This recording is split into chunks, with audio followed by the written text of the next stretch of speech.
Exploring movement, exploring our body. Deviation of center. Inside edge of the foot, just crushing you from here. Different angles. Like, these kids don't want to be here. Heel into roll. Perception is the engine that drives our entire experience.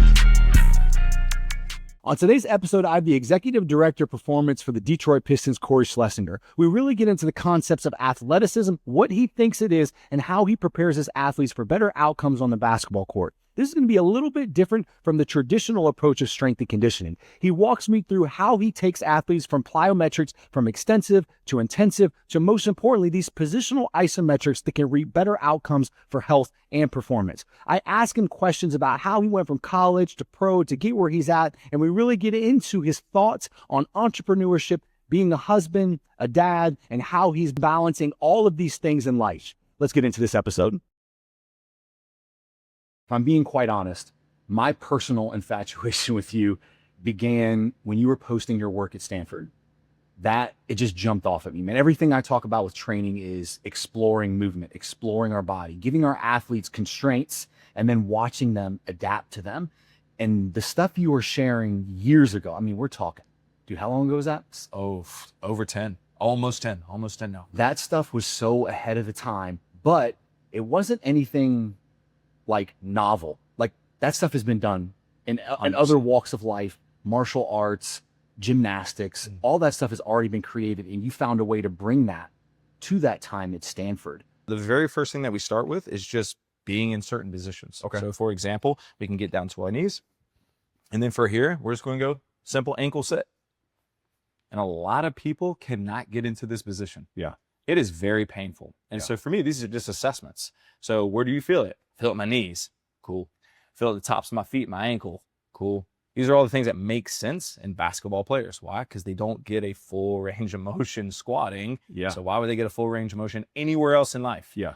That's what I appreciate about the mats, is that I could deload the body. So it's not 215 pounds doing a squat or bending, but now I've got a tenth of my body weight and I'm able to go through full ranges of motion. And then from here, I can get into all sorts of different positions and just hang out. These are just my hangout positions. Can we even just have a casual conversation, talk about the training session for the day, just in these positions? A lot of guys, all of a sudden you just see them, they're just antsy and they're moving and nothing's comfortable. And I'm like, but we want to load that through a full range of motion. So I think locally, then globally. So then I go, well, where is that happening? And so for a lot of people, now we got into the ankle sit. Let's go into the toe extension. So here I'm going to be into a deep, deep squat. Even guys that can't squat, they can do the heel elevation. And then here I'm going to have my hands down, and then I'm going to focus on driving one knee down, and then I'm watching what's happening at the big toe. So if all of a sudden the ball of the foot comes up and they're really straining that big toe, I go, not good big toe extension. Yeah. And that's probably one of the most fundamental things that you can have in your foot intrinsics. Do you have enough big toe extension? That is something I focus on tremendously, because we've gotten so obsessed with cueing the big toe that we jump over the first metatarsal.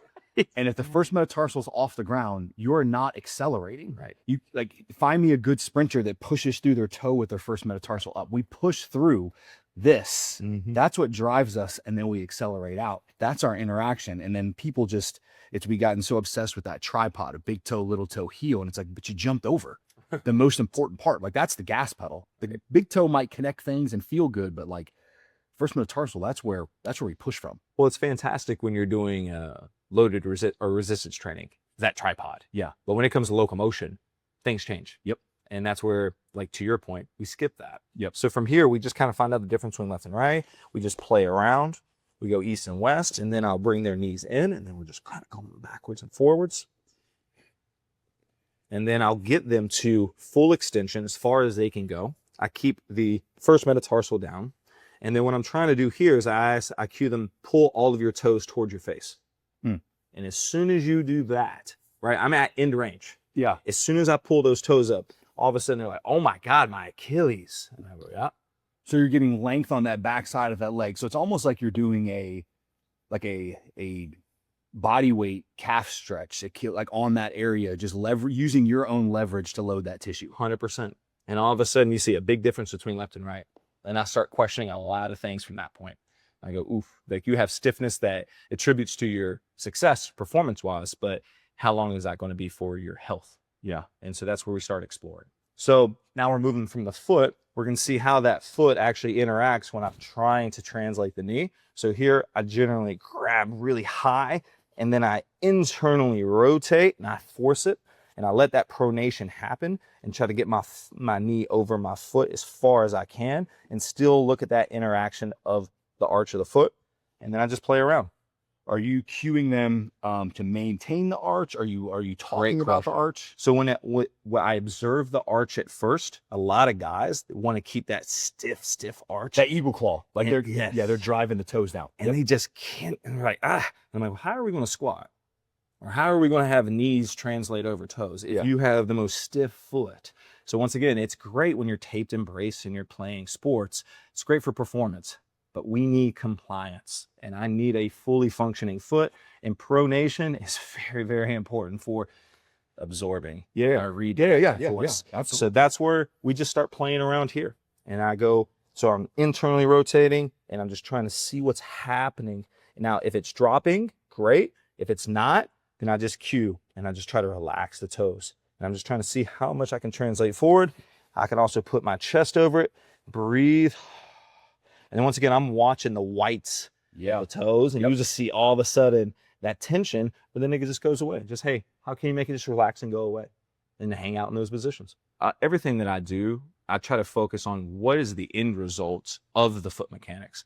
And it's the how far I can get my shin down while having a good foot. Yep.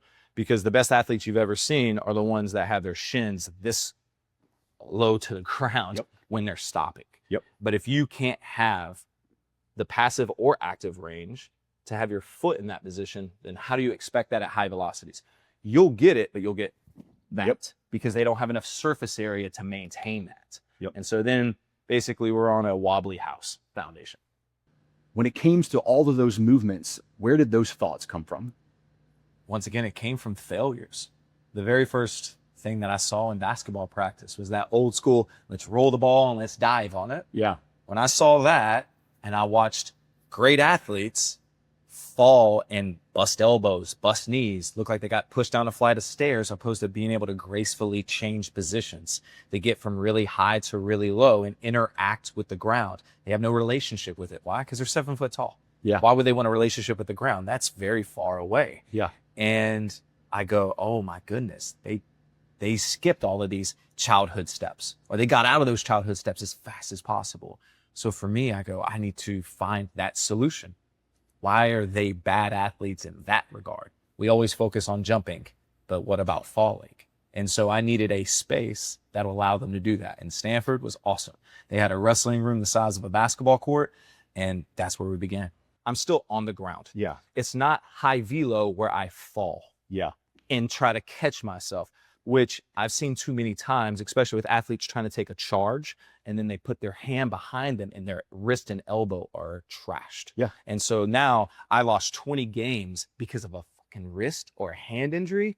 No, man, we do all this stuff to build this body, but one technical aspect that was not executed correctly, the guy puts his hand out in the oh shit moment, and all of a sudden he's out for 20 games. That to me is preventable because these are the skills that we're learning. So once again, that's why we start everything on the ground. Now we're getting to a bear crawl position. Here's where we just get our knees off the ground. Now his weight is evenly distributed between his toes and his fingers. We're still focusing on pronating the hand so we can have that range.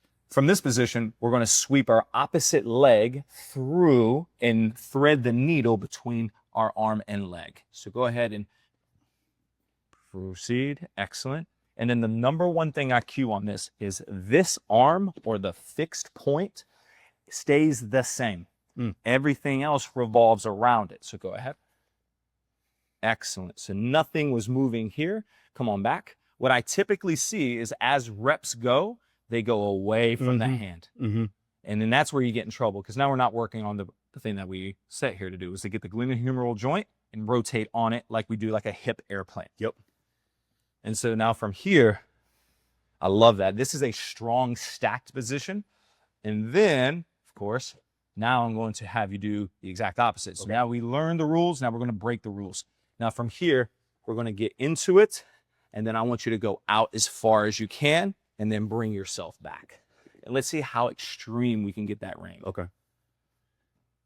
Go through and then out and then hey, and then back through. Excellent. And then reach and then act and then relax. Now, the one thing, Vern, that I saw that was awesome was that your bottom leg, you pushed and then you pulled. Yep. The thing that I find, especially in basketball, all of a sudden guys have knee pain. Great. It's a product of sport because they play so stiff and they play through a certain range of motion, which allows them to be high performers. When we get them into lifting, then we have this compressive forces through the knee, and all of a sudden they still feel, I can't load my knee, I can't load my quad. Well, with all this ground-based stuff, I just have them do it, and all of a sudden they're getting those extreme ranges, and there's no knee pain. So I deloaded the joint, but this is a progressive way to go, I'm taking away load, I'm taking away their body weight, I'm taking away an exercise, but because of that, now I can get to the extreme ranges. Even though I have patella tendon pain or patellofemoral joint, this with a leg extension or a squat, I don't have it when I do all of this. And then now we do all these positions, we're curling, we're here, and then asking them to stand, and all of a sudden I don't have knee pain anymore. And then it's just being able to have these extreme ranges at 10% body weight or load. And they go, oh, I have that synovial fluid flowing through there. Like, oh, that meniscus kind of moved a little bit. And I got it. And it's like, yeah, the mats did it. We call it mat magic. When you say get away from the ground, that's sport. Everything is about jumping higher, running faster, being more explosive. And it sounds like that is a opposite mindset. Like, how do I get lower? How do I fall better? How do I interact with the ground better? How did the athletes respond to I think a different approach than probably what they grew up training? Well, they questioned, well, how does this make me jump higher? Yeah. And I go, you have knee pain, right? Yeah. Well, we need stiffness to make you jump higher, to make you faster. But we also need compliance to allow you to do that more and more and more. So now we're talking about tissue health. There's the stiffness and compliance. Yes. And we want to visit both. Stiffness is performance. Yeah. Compliance is health. Yep. And when I think about plyometrics, they're generally done in shorter ranges because these shorter ranges allow me to get in and out fast. Yep. So I create more force, stiff. But then there's the health aspect, which is what we do in weight training, full range of motion, right? But why would we not apply those same principles to plyometrics from a health and tendon loading? So now I do all this in sport to be fast, to be athletic, but in my warm-up, well, let's take it through full range. Here's what we got. In our deep tier series here, I want you to get your knee over toe, and then we're just going to keep making this contact. There's an invisible wall that we're going to tap every time, and let's go into our deep tier hops now. Keep driving that knee forward. Good. And you should get, obviously, a lot more VMO. Yep. And then relax. Were you cueing the foot? Are you cueing them to stay on the balls of the feet, or are you cueing a whole foot? Great question. So once again, if we're trying to focus on lower leg complex, I would say we can make it active foot to where we don't let the heel drop. Yeah. Or me personally, especially in the warm-up, I want a full foot contact. I want to see if they can pronate, if they can move their foot, especially if I'm going for the knee. I would love to see if that foot can pronate. Yes. The more and more I can get that foot to pronate, that's where I feel really good about all these corrective exercises that we do. Now I'm putting it into action. So something like that with athletes that are 6'7" plus, how do they perform getting into those deep ranges of motion? Comfort is first, so I can get them in proper positions, and then we scale. So for example, you're my post. I'm now being nice and tall. They don't like being here. So let's add some stability. And now here's how I can introduce it. I can use a barbell. I can have something to hold me upright, and then I can unload that deep tier hop. Then eventually we can load it with our body weight. Then we can eventually load it with kettlebells, body weight, barbell, whatever we want. This is how we can scale it. Now, then we think about magnitude. So now how do we add an impulse? How do we make it more athletic? How do we make it more violent? And that's where we can get into the performance aspect. When that would be, now we're getting more intensive, more dynamic, more explosive. What would that look like? So we're already in that split stance. So for me, this is the thing that you get tagged in every day. This is the thing you constantly get tagged in. I think it's great because it builds into that concept of I think redirection is almost more important than deceleration. Like yes, you can decelerate, and we put all this emphasis on deceleration mechanics, but more importantly, how do we get out of these positions? Right. And I think that exercise, that drop split squat, is that what you're kind of referring to of getting into those positions? 100%. I think this is the idea of where we can start with isos, we can build with some impulses, then we can get more violent, then we can change levels. Yeah. And this is just physics, right? I'm just adding momentum, and then I add the drop lunge. Yep. Okay? And then I'm adding the drop lunge where I'm really compliant. Then I can add different directions. Yep. And then I can add more impulse. That was a safe place to get deep ranges of motion where they couldn't get it in a weight room setting, but they didn't even realize they were doing it in that setting. And so that's where we explored. We had fun. Yeah. I mean, the engagement, because it's something they've never done before. Yeah. And number one, it looks cool.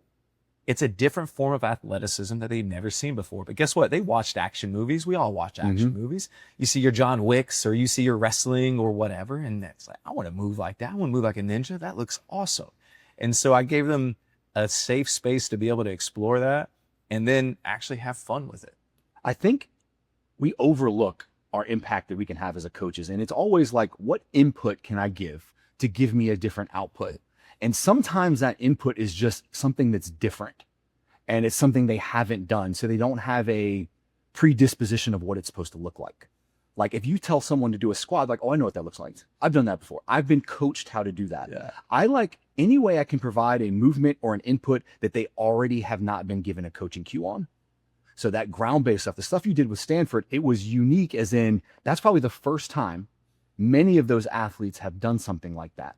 And sometimes that different input is all you need. We do our 90-90 shin boxes all the time. Everybody's feeling great. Awesome job, Vern. Yep. Hey, now, man, don't use your hands. Oh, man, he's awesome. Okay, cool. Now get up on your knee into a lunge. Awesome. Now sit back down, rotate to the other side. Good. Now do me a favor, stand up, drop down to your knee, fall on your ass, quick, go, sit, boom. Now he's up to the other side, up, knee, stand up, drop down. And now we just went from standing to falling. And so what we can do from there is now, this is what you saw at Stanford. He's going to stand up. He's going to have his knee forward. So if this is the way he's going to be, Vern, we're good friends, right? Yeah. Okay. And then get back to that position. Yeah, you ready? Yep. Vern, we're good friends, right? Yep. Yep. All right.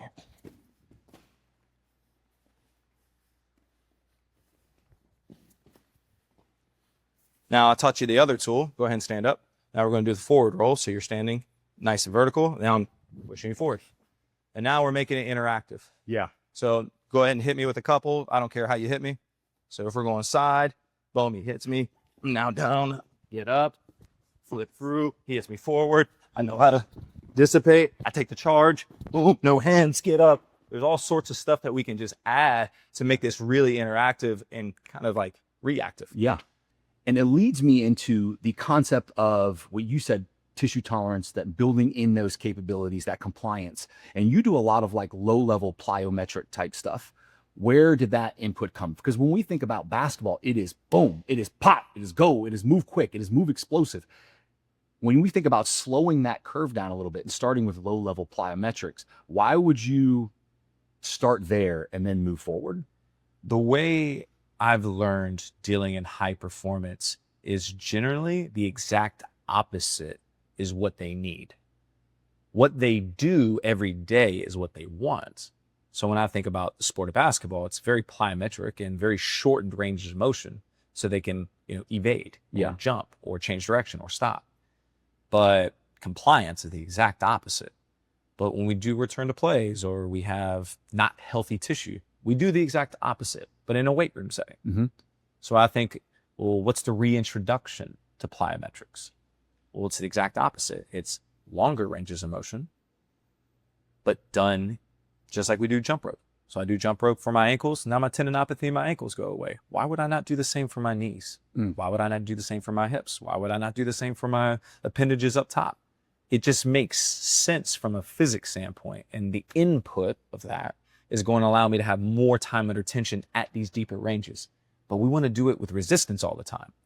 Well, no, we just change the physics of it. So now I can stay in the bottom, stay in the basement, or I can drop from the top down. Now I get more magnitude, or I can add external resistance, or I can add a different cue, which would be, let's get more impulse out of the bottom. I look at physics versus physiology. And so when I apply physics to the body, sure, I can do external load. That's great. But when we talk about the strongest stimuli that you can put on the body, it's high velocity sprinting. Yeah. It can be up to 6 times body weight on a single leg. I can never recreate that in this space. So that's where a lot of these drop lunges came in. Because if I had imaginary force plates underneath me, if I did this with this weight, it's relatively not hard on the body. Yeah. Not as much of a stimuli. But if I drop down into it and have to break that force, the impulse, the magnitude of that is anywhere between 4 to 5 times whatever this weight is. Yeah. So then I don't need much equipment. So I also argue, do we need to do all these grindy, heavy movements when I can get more ground reaction forces with lighter but faster impulse or magnitude to what I'm trying to get accomplished? And when I introduced these concepts, what I found was they were doing it when I wasn't looking. What do you mean? So with 10 minutes before the game, I'm not instructing anybody. They're about to go hoop. They're in the game. They're ready to go. ESPN's rolling. Yeah. Popcorn's popping. Next thing you know, I see deep tier hops. You see any of this stuff that we do in warm-ups, and I go, they like that then, and it wasn't instructed. The athlete is always right. We just got to provide the tools for them to have that feeling, that sensation, and repeat and go back. I can find that. I have that tool. But if we just stick with barbells and dumbbells and things that they might not have access to all the time, but they could be in the parking lot knocking that out. Yeah. They could be at home knocking that out. And the thing that I found is whatever tools they're using when I'm not there, those are the right tools. Giving an athlete that autonomy is, I love that. To me, I want to coach myself out of a job. I want my athletes and clients to want my time, not need my time. And I think a lot of coaches, they always keep like door number 2 hidden. Like, I don't want to give them everything because I want them to still need me. I need to have value. And it's like almost, I want to give you so much information and education that the only reason I'm here is because you like me. Right. You find that it's motivational. We hit it off. We vibe well. You find the competition. You find the variety that we come with is effective. So that autonomy, that's so powerful. But how do you bridge that gap with, because if we're being honest, the best advice, not best advice that I was received, but when I first started getting into sports, I had a coach tell me, Ben Hilgert, he said, they're not weightlifters. They're athletes. You have to convince them that weightlifting or the concept of weightlifting benefits athleticism. So how do you bridge that gap with kids that are 15 years younger than you? Right. The number one thing is you got to create an ecosystem where it's fun. So let's start there. Let's start with fun. Yeah. Fun's cool. I like being around this guy. Yeah. Awesome place to start. But secondly, I got to show that it's working. I got to show worth. So there's a level of objectivity that we need to bring to the equation. And if we don't do that, then we're not showing change. And that's what they want. For people who don't want to be in the space, you got to show the benefits of that space, and it's got to be visually. Now, we do the fun and intuitive things that we know they're going to vibe with. Cool. But I also need to back it up so that I can have long-term results, so I can have consistency. And it better have some things that's oriented on what they want. So let's just say I got a guy who wants a barbell bench press. Me personally, I don't use barbell bench press that often. I don't like it. I don't like barbell bench press because our guys are so long. It's generally a tough thing for them to do. But if I got a guy who wants the barbell bench press, we're going to barbell bench press. And I got to find it in a way that makes the most sense so they can feel the most impact. Then from there, I'm coming on the other side of it and giving them what they need. Yeah. And it's almost like we may say an exercise isn't good for a population, for a client, whatever it is. I mean, I've worked with pitchers that want to bench press and they're like, well, I can't bench press. My coach says, but it's like, man, if you feel good, if you like it, if we're compliance is good with tendons and range of motion and things feel good, God forbid you do something you enjoy. And it's like coaches get so opinionated on like, well, I'm this type of coach. This is the sort of training we do. I always ask athletes the first time they come see me is, what do you want to do? What do you like to do for one? Because even if it's not my thing, I'll figure out a way to introduce it. What do you not like to do? Because even if it's my number one, it won't be included. Right. And number 3, who's a coach that you've had that you've enjoyed training or you vibed with or you felt value? Because I'm going to reach out to them because as a coach, it's really easy to be like, well, I'm the best. No, they're really good coaches. Maybe they just have a geographical change, or maybe something just happened and maybe the vibe went off, but they still had great training. Like, I can learn from that situation. How do you with the athletes that you're bringing in, how do you build that? I mean, I'll be honest, it's pretty easy. I do the same thing that you do. I do basically a case study. Yeah. I need to learn as much as I possibly can about this athlete before I even get them. So what I do is I go through not only their injury history, but I also go through all their playing data. And when I see everything that they do, I know on the court, I know how to reverse engineer that and apply it to a training principle. Okay. And I go, okay, you got to get up and down the court a lot. You're a wing and you got to hit corners. Well, you probably think fitness is important because that's the part of your job. You have to be pretty physically fit. So the first thing I ask, I go, hey man, you know you do about 3.5 miles per game. What do you think is going to get us there? Oh, in the past, I've done this, I've done that. Okay, cool. So I'm learning very similar to what you do. You inquire. My deal is if I can find as much objectivity to that, then I can directly relate it. And so now I just put dots on the board and it's like, this does this. And it makes sense because there's a number attached to it. And we all like to see numbers go up. But in our situation, they think numbers go up because more weight on the squat bar. Yep. I try to do it exactly what they do on the court. What do they want out of it? Jump higher. Okay, great. Jump metric. But the reality is they just want more rebounds because that gets them more contracts. Well, how do we get more rebounds? And then we go reverse engineer from there. When you said the word connecting, that resonates with me because I think a lot of coaches, when they approach programming and training, is they're just collecting things. I say they're collecting dots. Like, oh, I pushed, I pulled, I carried, I rotated. I'm just collecting these dots. And for me, the secret is connecting those. Mm-hmm. Like, how do I bridge pulling and rotation and push and hinging? And how do because then I get into this functional aspect of movement and loading movement and really exploring those athleticisms.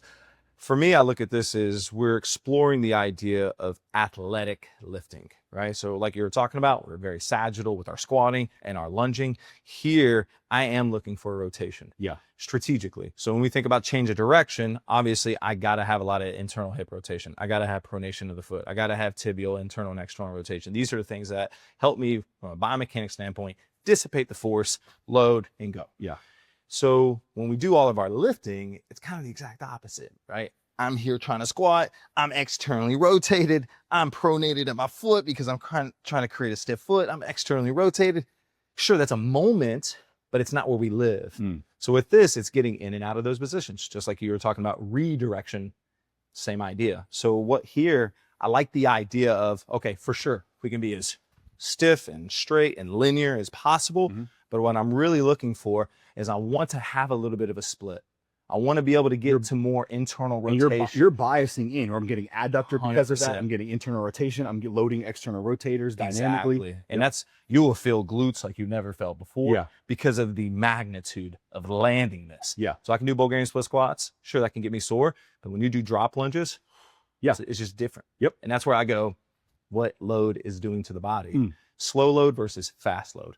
And so anyways, we can do this concept, which I really implore everyone to do, is like every rep is different. So when we're doing like heavy stuff, we want every rep to look the same. Yeah.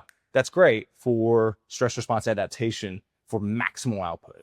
But this is more like play. Yeah. So I can start very linear and then I can get a little bit more frontal and then I can just challenge different angles. Oh yeah, I love that. And then just play around with it. And I had a term one time, a guy was like, oh, you're dancing with kettlebells? And I was like, low key, yeah. You are.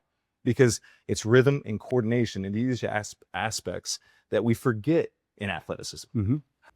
When it comes to sport, you do such a great job of bridging the basketball court to the weight room. And I think you do it, like you said, reverse engineering. What am I trying to accomplish and how do I get there in the weight room?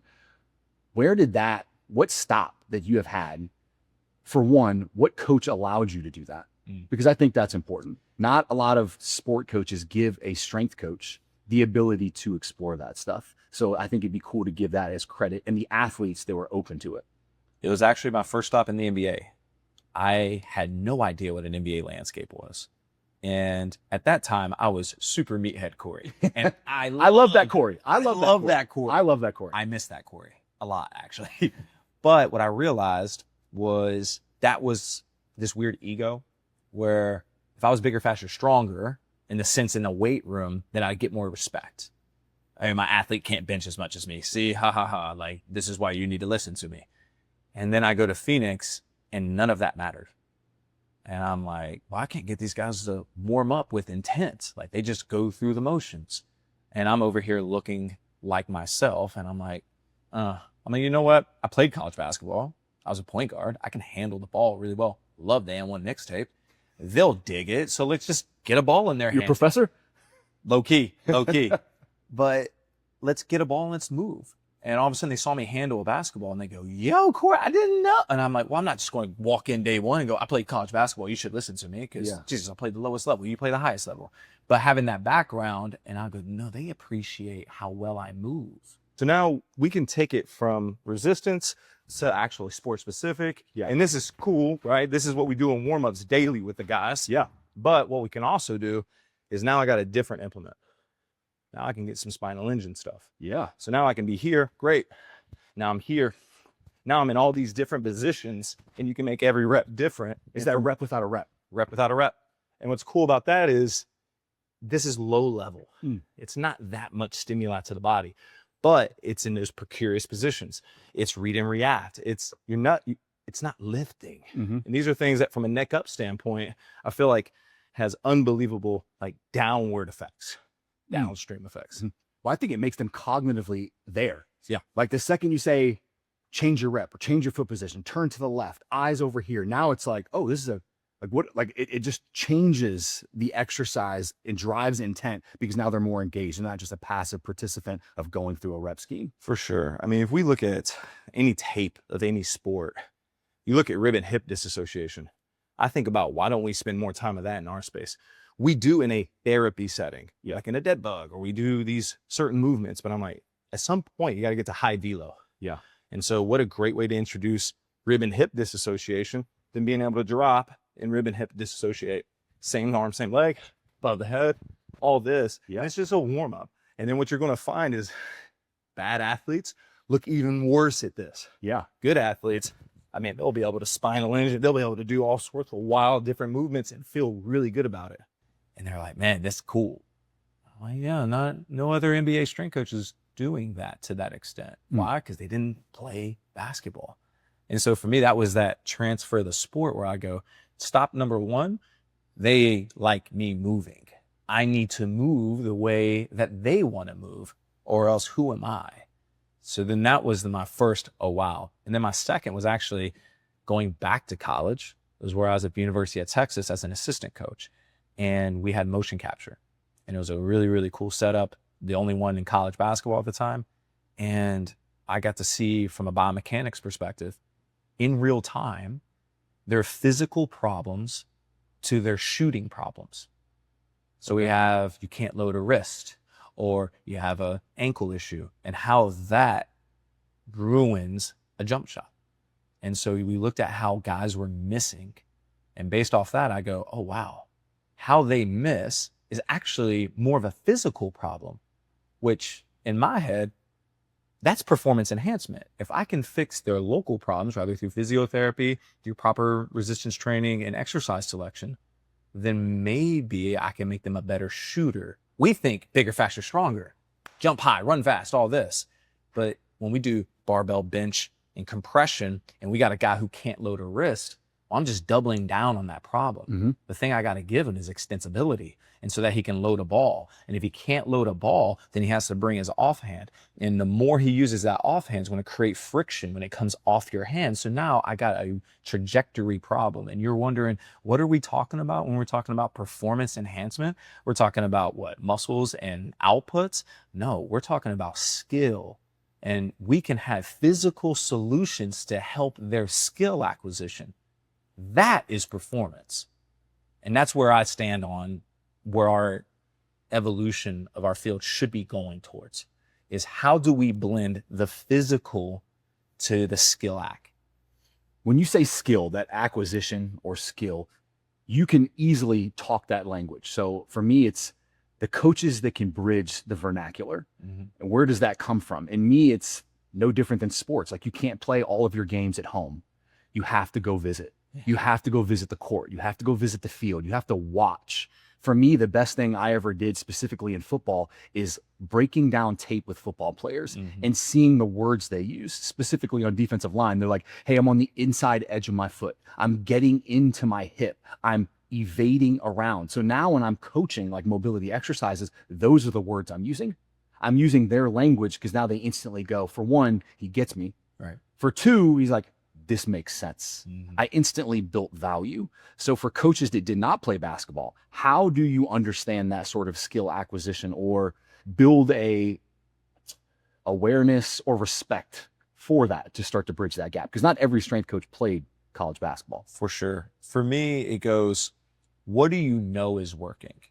And I go, I know compressive strategies is going to allow me to move the most load. Great. Squat, bench, deadlift. Totally got it. The thing is, when we double down on that and we live there, we don't think about the consequences of that. We just think, well, they got more muscle, they got more jump. But the reason why they got more jump is because they're getting lower and they're spending more time because of all these muscular strategies. So then I question, are we really doing what they want? And that's going to transfer to their skill. So the thing that I think about the most is we think about strength and conditioning. Think about it in the sense is, if I didn't need strength and conditioning, how could I apply it to make them successful on the court? So I think, well, they need as much range of motion as possible to do the aspects of the sport that makes the most sense. So let's say baseball. I got to throw something. I probably need a lot of external rotation of the shoulder. Yeah. Cool. Well, I'm going to do all these other strategies that does the exact opposite of that. And that's where I spend 80% of my training. Am I helping that aspect? Maybe not. That's a good place to start, is learn what the skill set of the sport is, even if you can do it or not, but at least the normative data of the capacity to do that skill at a high level. What makes someone effective at that sport? And then layer on your resistance training. And it's, let's say you still want to use compressive strategies. There's no problems with that, especially, age and all these other factors. But it's, do you live there? You can visit there all the time. We don't need to necessarily live in certain areas. We need to make sure that we're able to still have skill and still have the physical capacity to complete the skill task and to be able to do it repeatedly so they can actually get better at the skill. The problem is, we do one thing that I cannot stand, is we compete against stressors. So we can talk about practice and weight room as an example, where, hey man, we got a hard practice day coming up, but you know what, we really need that heavy squat session. Well, 24 hours later, they're super sore, and now they got to go do that hard practice. We now ruined the practice. That's competing stressors. That's conflicting with what the main goal is. So this is where I look at everything we do needs to complement in some form or fashion. And that's where the idea of being able to do pre and post activation, exercise selection, load strategically, high velo, low velo, whatever we're doing, it needs to be around the sport. So if it's pre, potentiation, range of motion, speed and power, whatever you want to do. And then post, whatever that session was, let's get our heavy stuff in. I would rather not do all these peripheral fatiguing things like a junk load of arms or a lot of bench press and then go, hey, you know that shooting session you got right now? I'm sure that's going to go really, really well. You just blew out all the muscle spindles and GTOs. So now they got to spend 20 extra minutes finding that feeling and that flow because you just dampened all those effects with your training session. For me, I got to find ways to complement those. And that's where exercise selection is extremely important. But just a basic understanding of the physical capacities of skills is the best place to start for that. Everyone wants to talk about like exercise selection, exercise variety. I would say the intent behind an exercise is more important than the exercise itself. And that's not as the exercise, the intent that the athlete has that they're providing, but also my intent as a coach. Like, am I just choosing an exercise because we've always done it this way? Or am I truly evaluating reverse engineering to have success? So when it comes to those exercises that we choose, the moments of which we have those, those parts with those athletes, how do you build that confidence around that this is what you should be doing? I know you do a lot of stuff with like a microdosing course and trying to find those moments of not going too far, but just a little bit. I heard a quote a long time ago that really resonated with me. A friend of mine, George Carvajal, said, "I'd rather be a mile short than an inch too far." Mm-hmm. And especially with the tactical population, that's hugely prevalent because it's not just a workout. Like now they got to go do their job. Right. Now they got to go be a human. Now they got to go do this. And everyone wants to burn everyone down with a workout, but they only get so much stress, ability to buffer stress throughout the day. And if I take 50% of that, not to throw out a number, good luck making good decisions the rest of the day. Right. Or in basketball, like if I just did this hard killer workout, now go jump, now go run. And it's like, where does that miss happen? But for specifically you with microdosing, how did the athletes respond to those minimal things? That's probably something they're not used to. They're definitely not used to the idea of multiple workouts in a day, because basketball doesn't want to lift to begin with, right? We're finally getting to that stage where it's more acceptable and it's becoming more of a tradition. I've heard there's like 3 or 4 racks now in an NBA weight room. There is, and it's fascinating. Used to just be one. The weight's still the same though. But the good thing about it is they feel good. Yeah. Like they don't come back the next day like, Cory wrecked my legs. They come back like, I could do that again. And so the real reason where it started at Stanford is because the environment. Once again, the environment created my solutions. I had problems. My environment forced me to these solutions. My problem was Stanford's campus is huge, gigantic, and their extracurriculars to be a student athlete at Stanford is extreme. And then they had class, obviously. They have their social, and then they have sport. Now, if I'm at other schools, maybe some of those things aren't as important and prevalent, and the sport is the most. That's great. No ifs, ands, or buts, like no judgment, I should say. My problem was I couldn't bring them to the gym multiple times a day. So I couldn't have a practice in the evening and then weights in the morning. So what I had to do, I had to get it done at practice. Well, my problem with that is they only have 3 hours that they can dedicate to practice. So I got my sport coach looking at me like, you're trying to take practice time 2 to 3 times a week? I can't do that, Cory. And I go, well, you know those warm-ups that we do every day and we all don't like them? I hate doing them. They hate doing them. And you guys are just over there with your clipboards going, I wish Cory was done with this so we can start practice. I go, do me a favor. Instead of having those, let's just have strength warm-ups. And they're like, a strength warm-up? And I'm like, yeah, we're supposed to be in the weight room. Come on, man. These kids, it's white collar. Like, we're blue collar guys. Yeah. We worry about work. Yeah. Like, yeah, I like that. Yeah, we're going to work harder. And I'm like, yeah, we're just literally taking the same workouts and spreading it out throughout the week. Yeah. So then we have our high practice days. That means we're going to squat our most weights or have the most stimuli, the most potency. Great. And our days that are not as high, we'll do more of our peripheral work. Awesome. But we were just doing 15 to 20 minute long lifts and we knocked them out pre and post practice. Didn't take away from practice time. It added 10 more minutes every day, but it did not take away 30 to 45 minutes 2 to 3 times a day, or 2 to 3 times a week, excuse me. So that was a win. And we microdosed those sessions. And the thing that we got, especially with freshman and sophomore, they had a training age of a junior and senior by year 1. Why? Because it's training frequency. They're just touching it more. They're touching it more. And you want to talk about motor learning, that's how we get motor learning. And that's where I started thinking more about the skill act space. And so these aspects, I go, wow, we're just doing it more often, less technically, but then all of a sudden weights started jumping. And I'm like, well, all I got today is a squat. Like that, I can do more. Yeah, you're right. You can.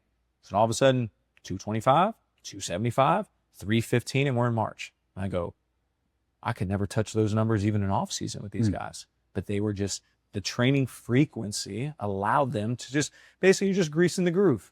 And next thing you know, they felt good enough on certain days and you let it ride. But if I had that 2 days a week, one of those days they better let it ride. And if there's a day they're not feeling good, then that's a bad training session.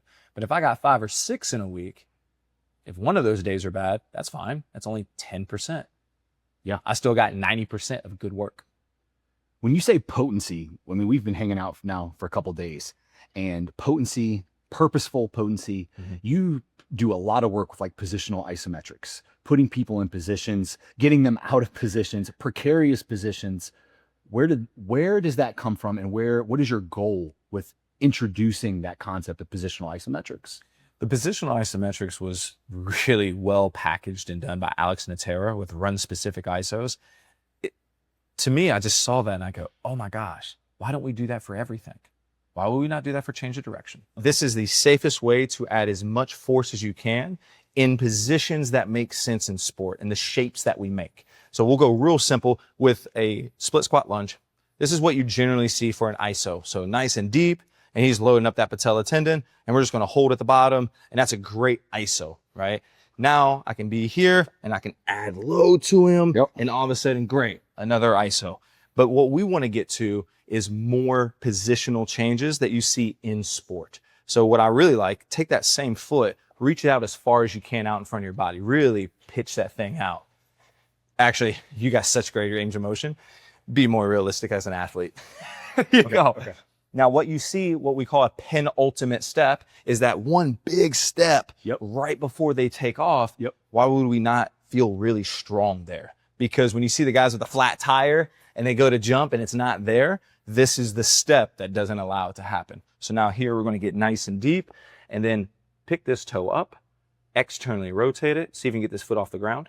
There you go. This is that heel into roll. And for here, this is a great hip flexor or ISO. And we're going to reach as far as we can and use there you go. So I'm here and we can exaggerate crazy, which is awesome. So whatever. But this from a sport angle, these are where we can explore. Do I feel strong here? Can I hit here and feel like I can get out of that step? So we want to spend some time under tension in these spaces or in these angles at that amortization phase. Why would we not explore that? And so the penultimate step is a great example of a positional ISO that we can use for that. Then we can transition to a change of direction.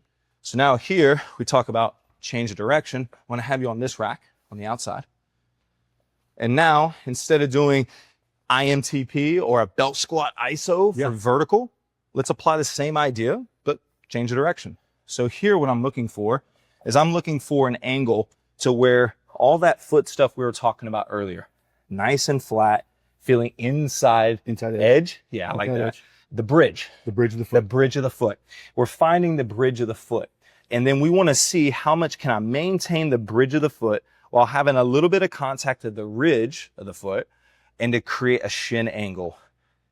Now, I want you to put pressure into that rack. And here, I am now living to where in the direction and the angles of where I apply high forces and change the direction. So go ahead and relax. Now, what's great about this, when you do it, kind of like FRC, now we can probably walk the foot out a little bit more, drop down into it. Find that same foot position, push. And now look at this angle. He has a sharper, more acute shin angle, and relax and repeat. Let's get a bit longer now. Crack that knee. Strength at length. Strength at length. And these are the positions that the most elite athletes get into. So why would we not train him? And relax. Now, what I really like about this as well is we're working on lengthening, getting as long as we can because our center of mass, low, point of support wide, allows me to get in and out of these angles, but more importantly, variability. Now, let's change your foot to being here. Ball of foot, push, like a step back. Now, we're forming our foot in different ways. And now turn your foot in. Turn it in, and that is pushing off. Lead tap, boom, boom, and then change the direction. Now, we can change not only the angle, we can change the length, but we can also change the foot position. Every rep is different, and we can get really strong in these positions. I actually will take, is that as far, that's clear? Yeah. So I like that, and I will do the frontal plane work, and then I will add a variable of responsiveness. So I will go, anytime athletes touch, I mean this nicely, that I think there's a lot of value. So I'll go shoulder to shoulder. Oh, yeah. The combative. So we're in the same, I'll coach that same position. And from here, I'm just saying, hey, I want your center line to not move, but I want you to lift the heel, maintain the arch, inside edge of the foot, and now push. So now we're pushing. So we're pushing. You're feeling that leverage. They're actually diving into that. Relax. Whenever I do isometrics against something that doesn't move, you always wonder, Yeah. Like, are they trying? Because I've had athletes that do it and they go, and I'm like, I can obviously see you're not trying. Yeah. But then the second they go up against, then it's like, oh, Yeah. like, and it's just, it ramps that intensity. And I have a little bit of pulsing that happens with that Yep. isometric then, Yep. because it's kind of that like that oscillation of, We'll call it oscillatory ISO. yeah, There you go. oscillatory ISO. And it's just that pushing. And I think there's just a lot of value with building the progression, the positional isometrics, and then getting into that responsive element where I'm adapting to somebody. 100%. I think we have so much technology now, which is great with these force dynamometers and force plates, so we can actually objectively see how much force they're putting into the ground. Just no one's really doing it for these ISOs. They're doing it for like some, run specific ISOs, which is cool. But the thing that I find fascinating, if me and you are using each other again, we're coming down. Now, instead of us shoulder to shoulder, let's both open up and push against each other's shoulders. Yep. And now we're here and push. Yep. And then now it turns into Yep. And that's where you can get a lot more rib and hip disassociation, because these are the ranges that you see when these guys are getting in these positions, or they get fouled and they're Euro stepping. And now these are the positions that they don't get hurt like this, guys. Yeah. And I'm not saying we spend 90% of our time training in these positions, but why not mix it into the warm-up? Why not have it as a superset? Or why not have it on your cool down days? So you've mentioned moving the needle and performance and even like the slightest deviation. So I look at it as everyone wants to make these huge jumps. And for me, it's like, what's the smallest, like you talk about microdosing, what's the smallest adjustment that I can deviate path? Because a 1 degree to the right, 4 months down the road is 30 degrees to the right. So that small nudge that I didn't think mattered made a huge difference. Those small hinges swing big doors. So what is something that you've recently started doing that or not recently, but you've discovered that you find is something that maybe you've overlooked that does actually move the needle? So to turn the ship 1 degree, that ends up way farther than I ever thought, was actually getting performance out of the weight room. So when I first got to Phoenix, one thing that I found was on the road, we had different setups everywhere we went. So there's all the way across the arena. Sometimes it's right by the locker room for whatever we want to get done pre and post game. And that created inconsistency. And I go, I got guys that would miss me or miss us. And they would just get to the court and I got to get in my shooting time. I don't have time for this. Or, Cory, I'm sorry. Like I thought I eliminated excuses. So now performance, I brought everywhere. I brought dumbbells and kettlebells to the locker room. I brought a whole contraption onto the court. They cannot miss me, and they know that. And so what we do is we eliminate any barriers because we create so much convenience that there's no way they can miss me. And it was, once again, I had a problem. I needed a solution. My solution was creating that much convenience. And then more importantly, some peer pressure, because when it's on the court, everyone knows you missed the session. Yeah. Because that's where we're doing the work. And that to me was the thing that I thought I was just getting the job done, but it turned into a movement within my organization. I mean, I saw it all over social media. Oh, it's nuts, man. Because it's never been done before. So when we think about things, I mean, honestly, dude, you're an innovator. I personally regard you as one of my top strength and conditioning coaches. Like if I put my Mount Rushmore, you are up there. Just with how you think, with how the concepts, in my opinion, the nuance that you speak of is more important. Everyone can prescribe exercises and fundamentals and thoughts and systems and tiers and all this stuff, which is great. But the nuance behind it, when I ask someone why and they give me an answer and I go, okay, and then I give them a second why or a third, and I'm like, yeah, but why? And you're constantly going a little bit deeper and a little bit deeper in thought process. It's like, oh, this dude he's really backed these thoughts up. He's really thought about this. This isn't something, it's one of those things where like, what do you tell an overthinker or tell an overthinker that, an idea, like, I've already thought about that. Trust me, I've already thought about that too. So what is something that maybe a lot of people would disagree with that you agree with current training? Because I think you go against the mold a lot, which I like disruptors. To me, that's an explorer. We're exploring things. We're disrupting things. We're disrupting a space. We're trying to create influence and change. So what is something that maybe you agree with that maybe many people that are listening to this might not agree with? Everybody finds comfort in someone else's philosophy. So when I think about strength coaches and their usual upbringing, they go to their mentorship or they go to their internship, and then they learn that thing, and then they go, oh, I got to repeat that thing. And then they go somewhere else and try to mimic or repeat that thing. But it's never an original thought. It's never an original thing. And for me, I just can't, it makes me ill. Like it's like a virus. I have to push it. I got to get rid of it. It gives me hives to even think about copying someone, because I'm influenced by so many. And that's why people might think that I swing all the way to the left and all the way to the right and up and down just to get whatever. But for me, it's no, I'm constantly surveying where performance can come from to serve my current set of problems.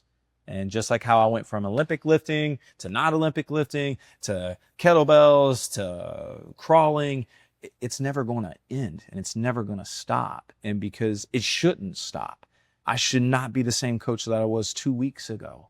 But a lot of people, they find comfort in, well, this is what I learned, or this is someone else's thing. So I'm going to be Westside, or I'm going to be this, or I'm going to be that. And they just live in that because when things go bad, they can fall back on it.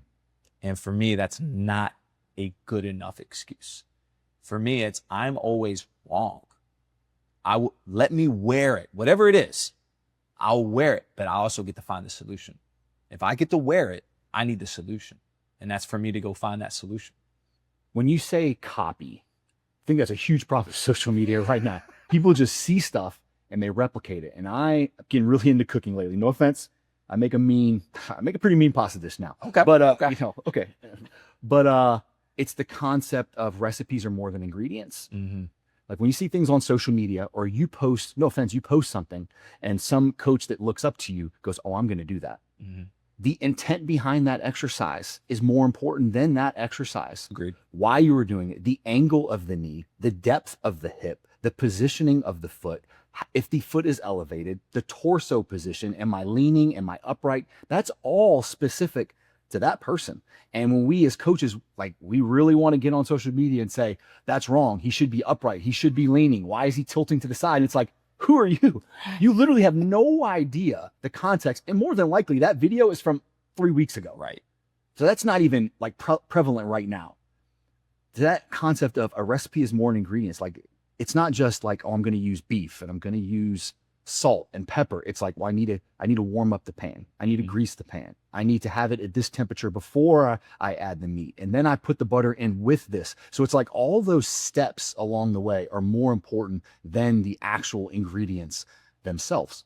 So when you're thinking about those exercises and how to implement them and where to put them, that concept of learning and introducing different things that maybe open your thought process. I love the famous Asimov quotes, like, I'm never stop learning. And some of the best things I've taken in strength and conditioning have nothing to do with strength and conditioning at all. If I think about my Mount Rushmore of learning opportunities, when people ask me, like, what book should I read? What conference should I attend? And I give them my honest advice. They go, okay, no, but for real. And I'm like, dude, I'm for real. I took an Aikido class in college, changed how I looked at movement. I took a ballet class in college, changed how I looked at the foot. And then I intended a massage therapy course, a fascial massage therapy course, and I lied to get into it. I said I was a massage therapist, came in, was like, hey, I'm actually not a massage therapist. I have no intention of touching anyone, but I would love to learn. And they were like, okay, you're good.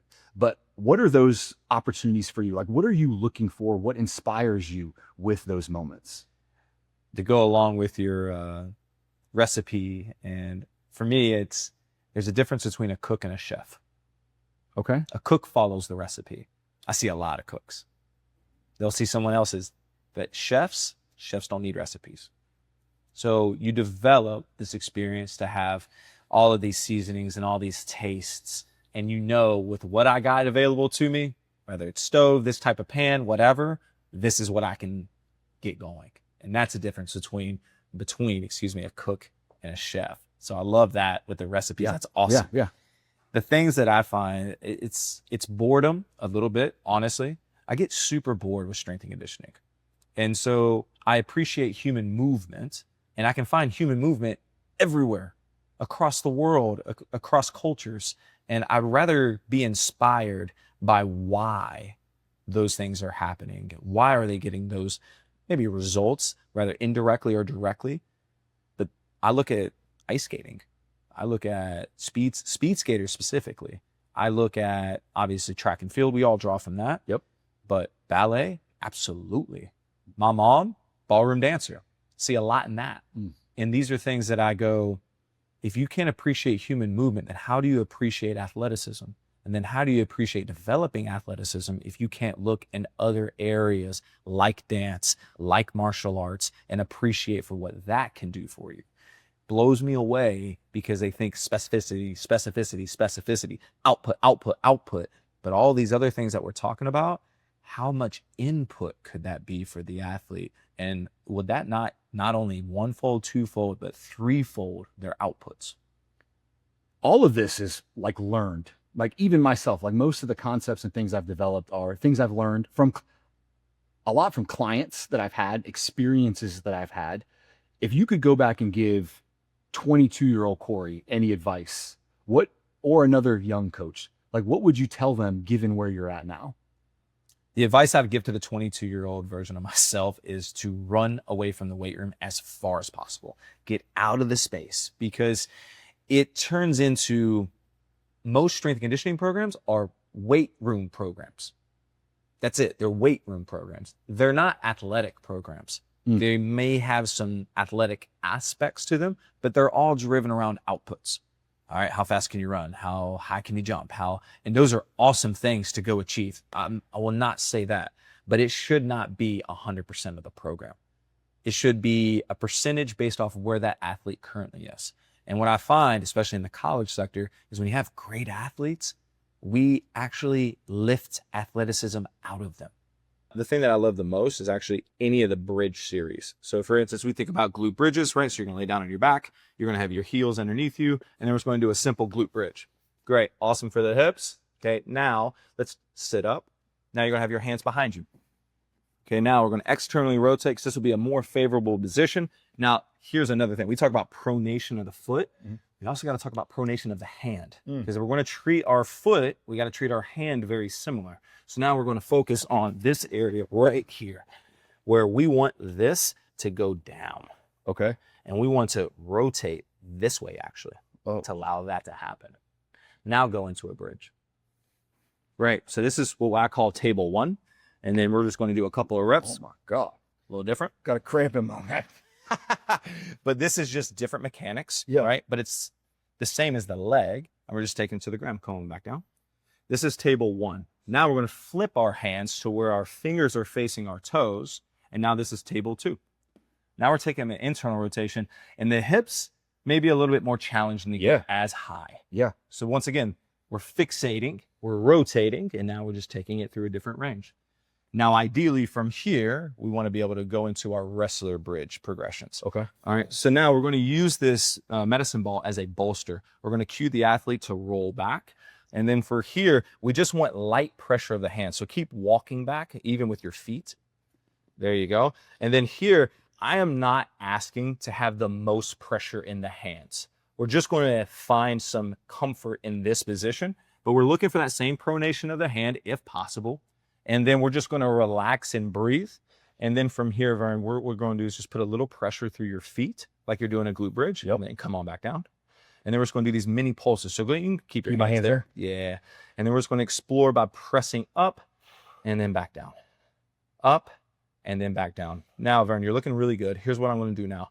I'm going to have you actually put the same amount of pressure in your hands and feet at the same time. We're not trying to get off the ball necessarily, but if you can, fantastic.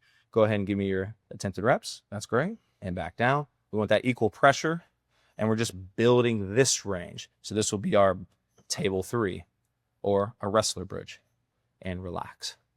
Perfect.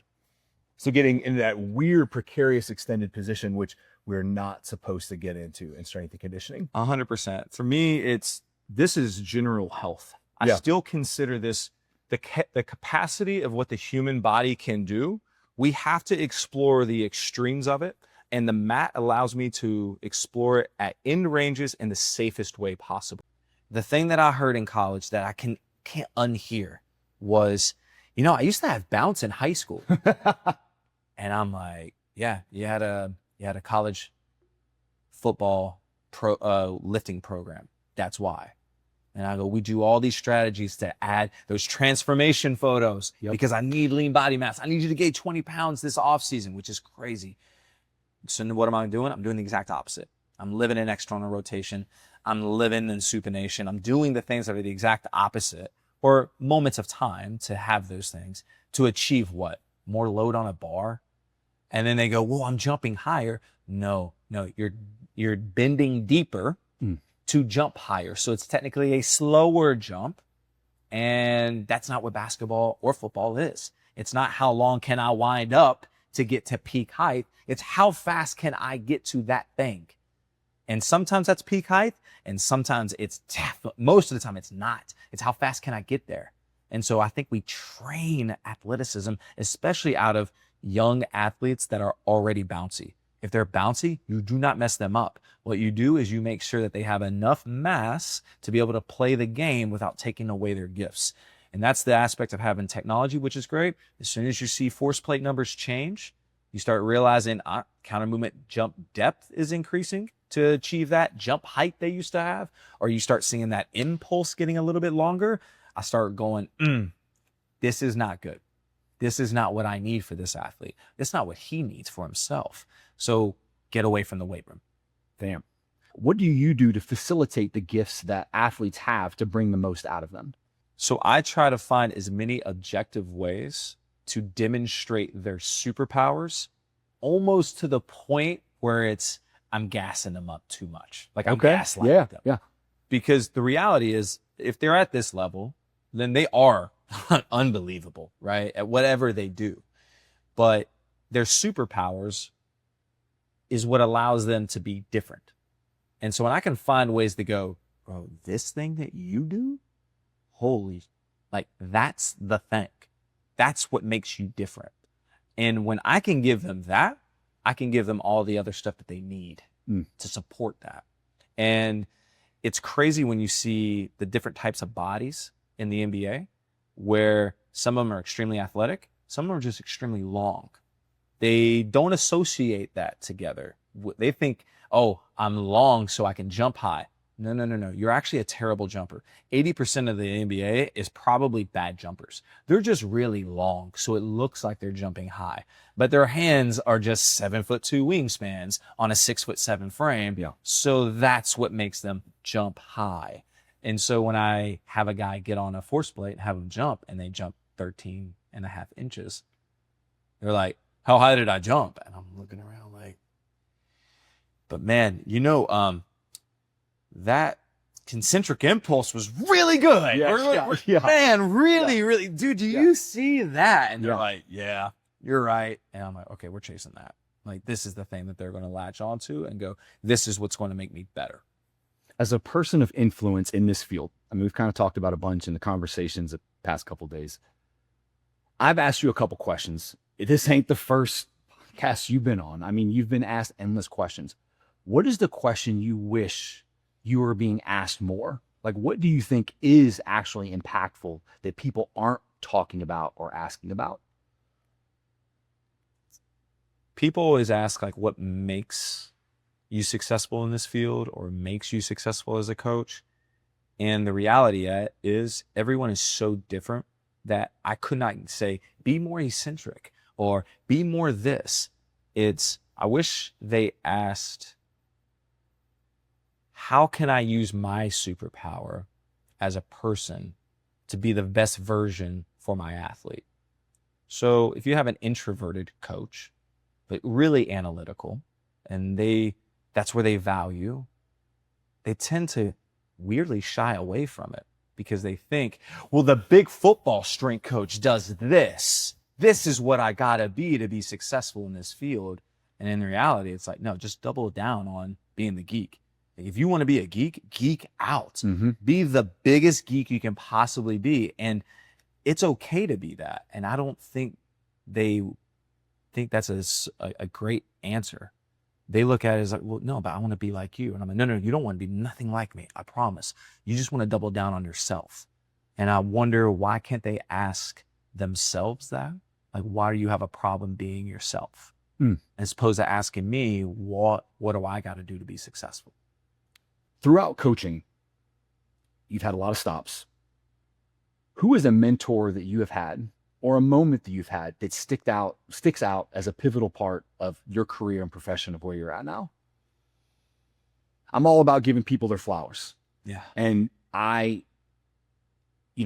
we all stand on the shoulders of giants, but we have to have a different perspective. But if we forget of who we're standing on, the height now loses, I think, respect. We have to give credit. I'm so thankful for people, Mike Hill, George Carvajal, Ben Hilger, people that like didn't have to help me, but chose to. Megan Young, you. People that when I have a question, I look at them as like horizontal mentors. Like we look at it as a mentor of something you have to have that you look up to, when in reality, it could be someone that I'm just equal with, and they're open and transparent and honest with me. Who sticks out in your career as a person like that? I'll be honest with you.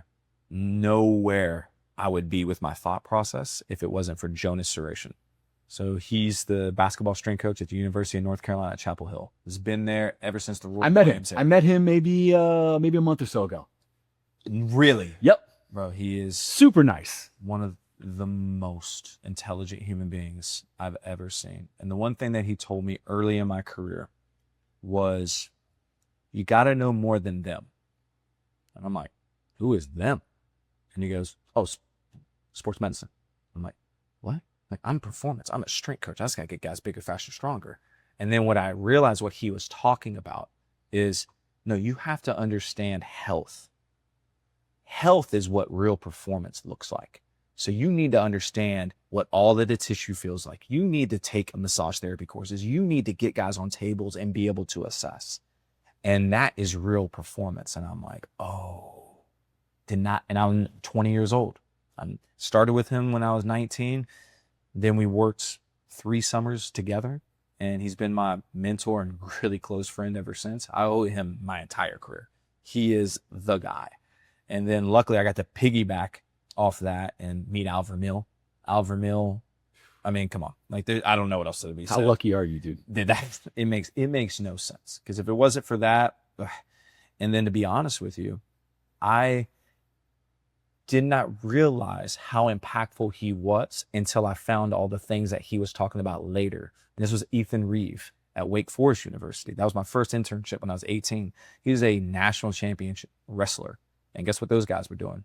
Rolling, tumbling on the football field. And he was taking them through all the wrestling progressions. And they thought that was crazy as can be. But he's like, Cory, they fall every play.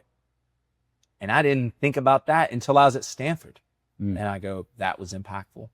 And then we've talked about this gentleman multiple times, Buddy Morris.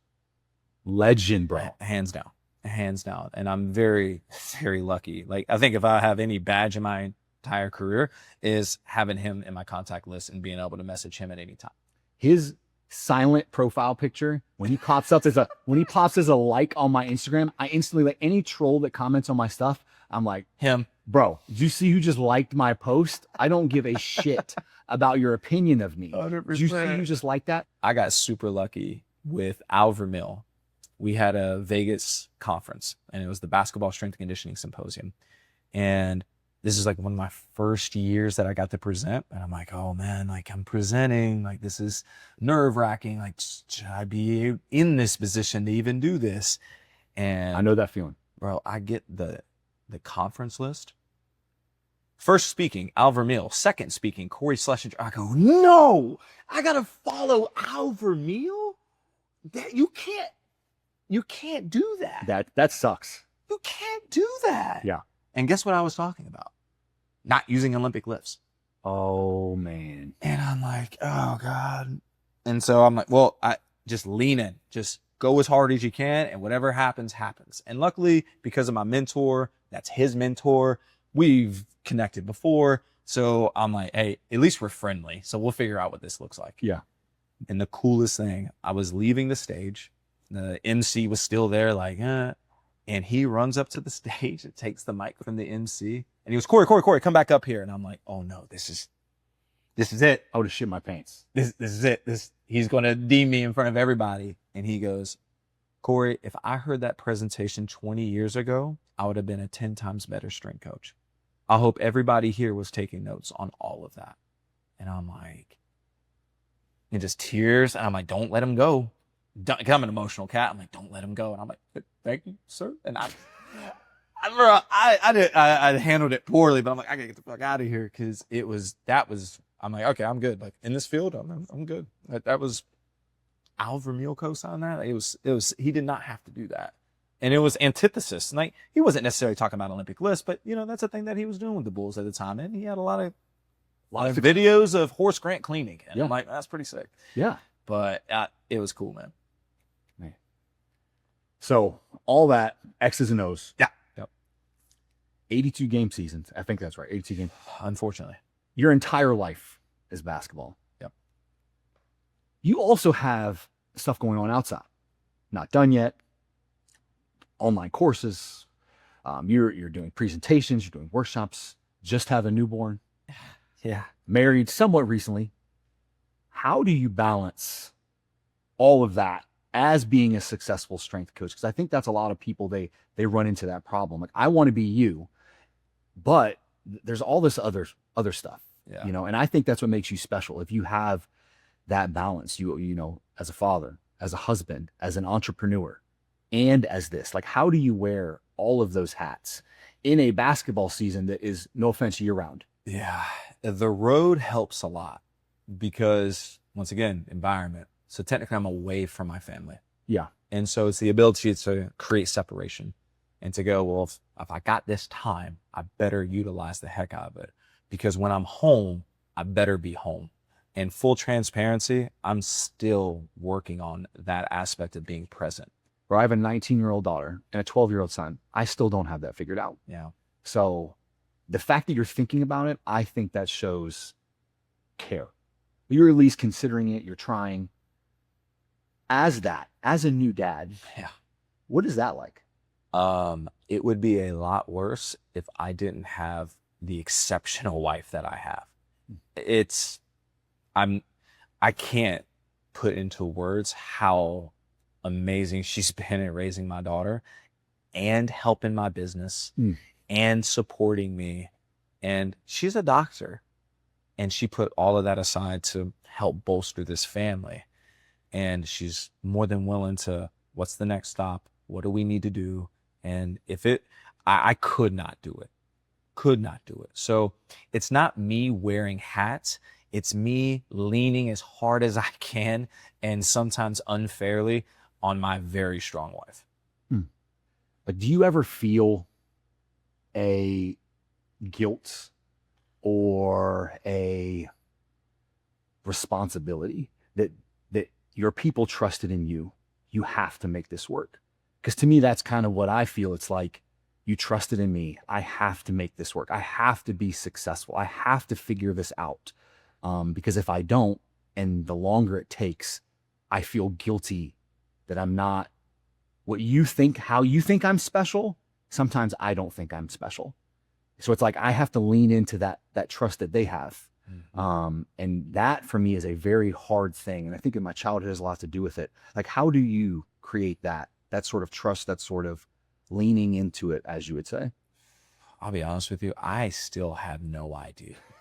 I'm maximizing I am surpassing my wife's patience. But what she sees in me, I'm still trying to find it. That is the same exact thing, man. She pushes me in ways, and subconsciously is putting so much weight on me, because she goes, you're there. I think there's even further. And I'm like, dude, I'm at the pinnacle. Cory, I've had the same conversation, and I get super defensive because I'm like, what do you mean? Do you not see everything I'm doing? Do you not see everything I've accomplished? And it's almost like I get to that line of like my vision of seeing here, and she's already seeing way down there. But like, I'm so good, like, oh, look. But it's like, no, she's already thinking there. Like, it's hard. So how do you like embrace that vision of seeing that and having those conversations? Admitting that I'm wrong very often, because I'm immediate defense mode. I'm like, but, and then I circle probably within an hour. It doesn't take me long to realize that I screwed up. And I go, man, it's, that's me. That's me. That's my lack of vision, even though in this field, I think I have extreme vision. In my profession and what I do, I'm like, I feel like I got night vision goggles on when everyone else doesn't. Like, I feel like I can see things, and that's what I lean into more than anything. Not that I'm special. It's just I've had an unbelievable amount of support and mentorship and experience that allows me to at least be in a space that I'm like, wow, I think I got most of these solutions, but there's still always more problems to be solved. But the simple ones that are outside that space, I'm not even close to crossing that barrier. And that's where the amount of patience and wherewithal my wife has and what she does for me, it will probably never be repaid. But man, do I try to find every single way to do it. And I'm still struggling. And I know she is too, but what she's done with my daughter, there's nothing that I could ever ask for in life that's greater than her. It's incredible, man. We've talked a lot about, dude, X's and O's, training. I've got to know you on a personal level. I've actually never asked you this question. And this, for me, was a question that was asked that made me question a lot. I had a mentor ask me this question, and I'm going to ask it to you. And I don't know how you're going to answer, so who gives a shit? If I was to ask you, and this was asked of me, who is Cory Schlesinger?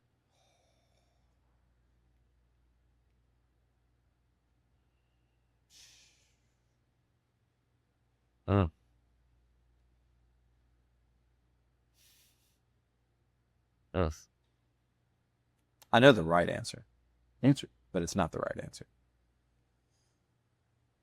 The right answer is I'm a father, I'm a husband, I'm a coach. Like that's the proper answer, I should say.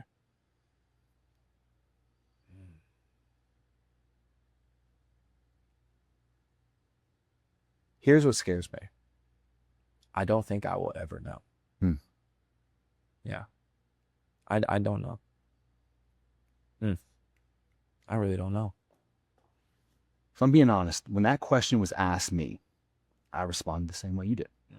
I said,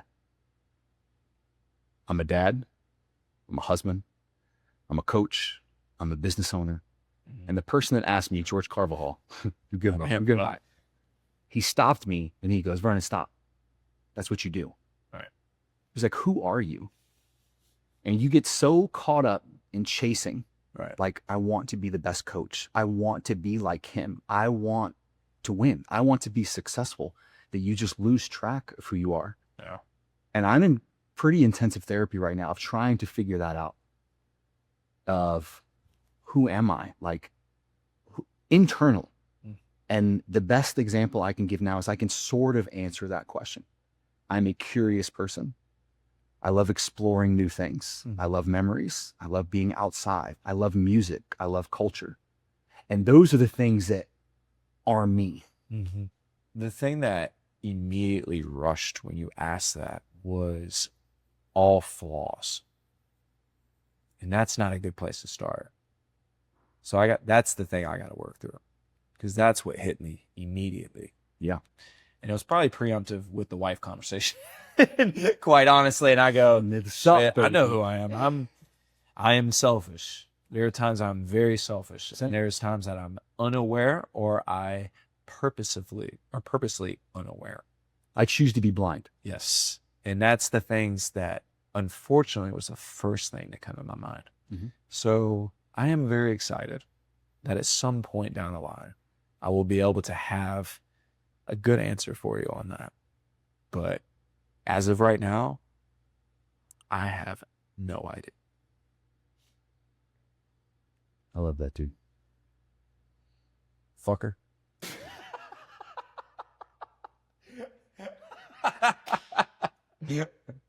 I don't know how to end this thing. This is the first one. Yeah. I don't have no great sign off. I don't have no landing.